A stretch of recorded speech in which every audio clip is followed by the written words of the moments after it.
السلام علیکم۔ کراچی میں گھر سے بھاگ کر پسند کی شادی کرنے والی نمرہ کاظمی کا افسوسناک انجام۔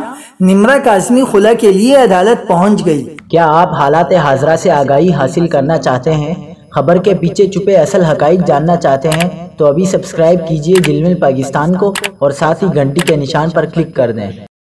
آپ کو بتاتے چلیں کہ کراچی میں اپنے گھر سے بھاگ کر پسند کی شادی کرنے والی نوجوان لڑکی نمرہ کاظمی نے خلا کے لیے عدالت سے رجوع کر لیا ہے۔ نمرہ کاظمی نے اپنے شوہر نجیب سے خلا کے لیے عدالت میں درخواست دائر کر دی، جس میں موقف اختیار کیا ہے کہ نجیب شاہ رخ مجھے بغیر کسی وجہ کے تشدد کا نشانہ بناتا تھا۔ نمرہ کاظمی نے اپنی درخواست میں مزید کہا ہے کہ شادی کے وقت 5,000 روپے حقی مہر طے ہوا تھا جو ابھی تک ادا نہیں کیا گیا۔ اب نجیب کے ساتھ نہیں بلکہ اپنے والدین کے ساتھ رہنا چاہتی ہوں۔ واضح رہے کہ نمرہ کاظمی نے 18 اپریل 2022 کو نجیب شاہ رخ سے پسند کی شادی کی تھی۔ یاد رہے کہ گزشتہ سال گھر سے بھاگنے والی 2 لڑکیوں کے کیس سامنے آئے تھے، جن میں ایک نمرہ کاظمی اور دوسری لڑکی بھی کراچی کی رہائشی تھی۔